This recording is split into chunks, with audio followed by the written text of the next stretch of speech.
Hi and welcome back to my channel. In today's content, ang ipapakita ko at ang isi-share ko sa inyo ang bagong hit single ng Freestyle. Ang title is Let Love Win. Kaya nakita nyo may love akong necklace at may love din akong design sa likod ko kasi ang pag-uusapan natin ngayon is love, let love win. So, inaalay ko ang content na to sa lead singer na si Top Susara kasi happy anniversary na po ng aming friendship. 1 year na po. The title of the song is Let Love Win by The Freestyle.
So, the title of the song is Let Love Win by The Freestyle. Congratulations, Freestyle! After na ma-launch ang new 2.0 na freestyle since 1 year ago. After a year, ngayon ay nagkaroon sila ng bagong kanta. And eto nga, Let Love Win. Ano masasabi ko? Kasi mas maganda pag actual mong makikita. And this is the first time that narinig ko ang kantang Let Love Win. And I'm so glad na nasaksihan ko na rin siya sa wakas. Kasi sabi ko, gustong gusto ko tong i-react. Especially na we have this special connection na. Kala mo sobra. As a friend, of course. At saka, freestyle kasi is one of my parang journey ng moving on process ko sa buhay. So, let's go to Let Love Win. Ano masasabi ko? Kasi syempre, maganda at napakinggan ko. Very pop. Maganda siya. And then, hindi siya nawawala sa era ng 2024. After all these years, na pag nakagawa sila ulit ng kanta, pag music artist ka kasi, kahit anong season, kahit anong mangyari, is talagang lumulugar siya sa season. Hindi yung parang kung oldies ka, hindi ka na makaka-catch up sa new generation. And the one thing I love about this Let Love Win, bukod sa pop rock siya and pop music, is nakahabol siya sa style ng Gen Z. 'Di ba? Yung mga 2024 kids. Tapos, habang pinapakinggan ko siya, I feel so positive. Parang naniniwala ulit ako sa love after all the pain and chaos. Chaos talaga na mga naranasan ko all my life. Kung nasasaktan man ako everyday or every time na maririnig ko to, parang it gives me hope. It gives me positivity na may pag-asa pa. Wag ako mawawalan ng pag-asa. Parang ganon. This is just almost 4 minutes. Pero pag nagugustuhan ko kasi ang kanta, nabibitin ako. Parang feeling ko, yung 4 minutes na yon is just like a seconds to me. Ganon. Yun yung impression ko sa Let Love Win. And sabi ko nga, it gives me positive vibe, happy vibes. And then, parang kailangan ko magbago into positivity at ma-manifest ko na kahit anong mangyari, may masayang mangyayari sa buhay ko araw-araw. I should not give up habang may buhay. Habang may buhay, may pag-asa. Saka kanina, bago ko gawin tong content na to, ilang beses ko siyang inulit-ulit pakinggan sa Spotify. At hindi ako nagsasawa na marinig siya. Kasi kailangan kong intindihin yung lyrics, kailangan kong balikan ulit yung melody, kung anong masasabi ko bago ako mag-react. And 100% I love it. Ang galing. And swak na swak talaga sa...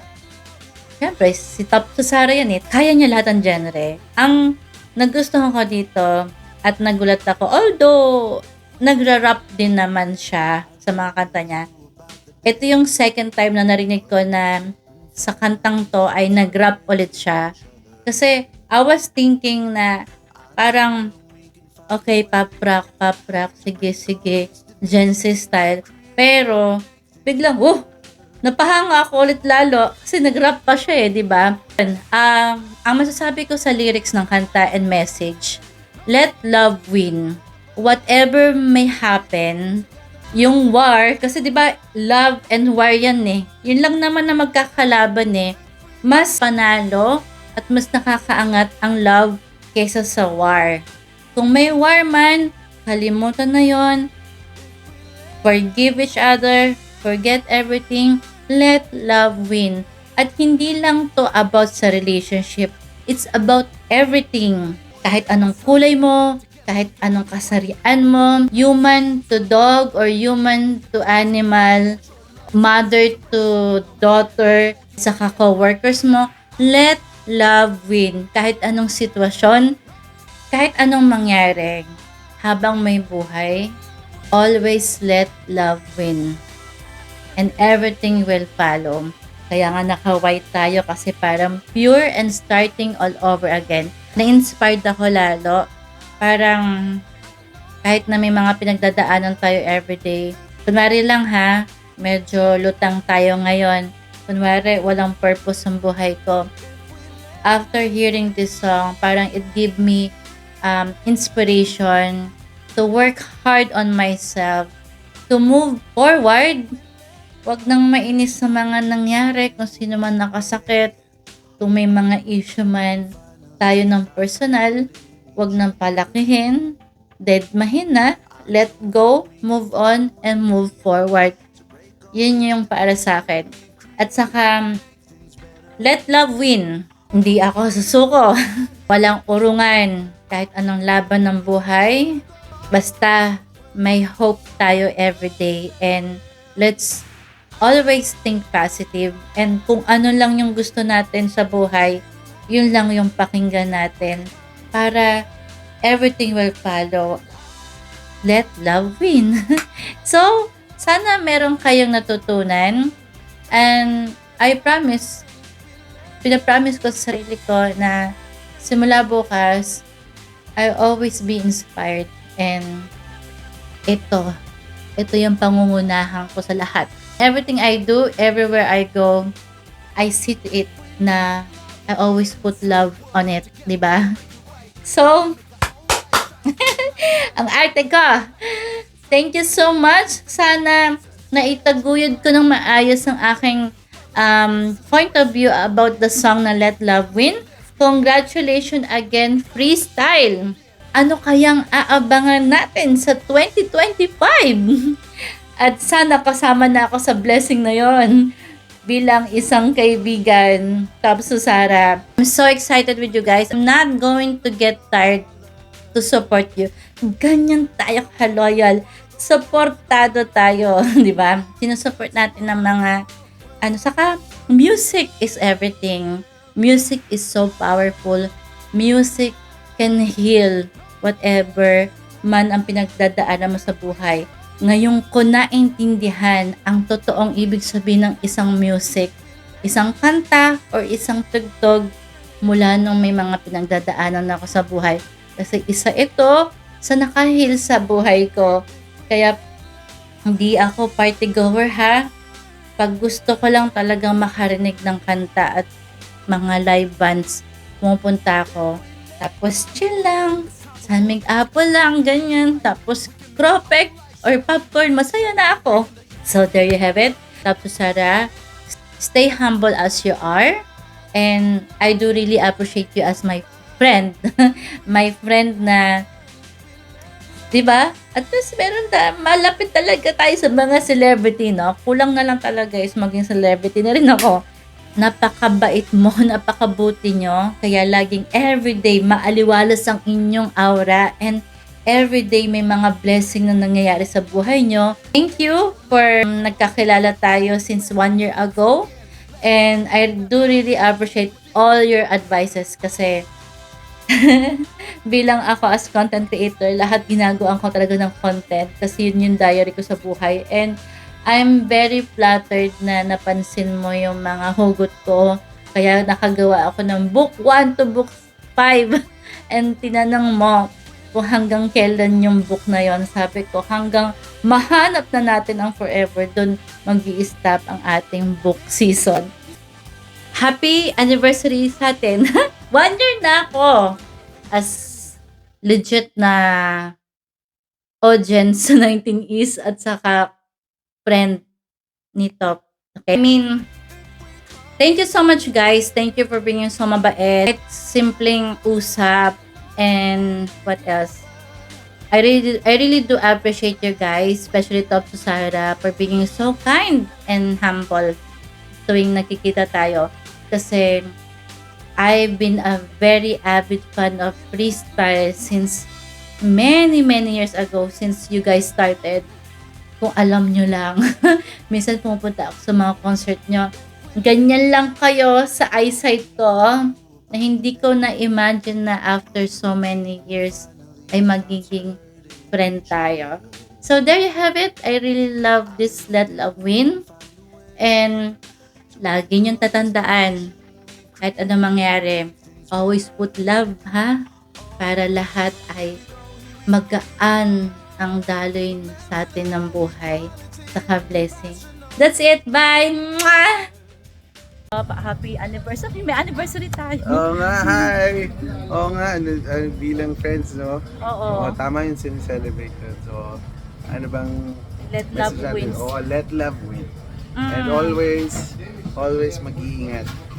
Lagi mananatiling healthy and well. And lagi tayo magkita. Yes. Oo. Sa marami pang bagong kanta ng Oo, and freestyle. good luck sa love life mo. Ay! Ilalagay ko talaga to sa YouTube. Sige. See you everyone. Bye. Wala nang before I let you go. Ano na, this time Para na. sa kanila na lang yun. This time na. At saka ano pa yung isa para sa iyo, yung mga ganyan. Sige. Tama. Good luck. Stay humble. Bye.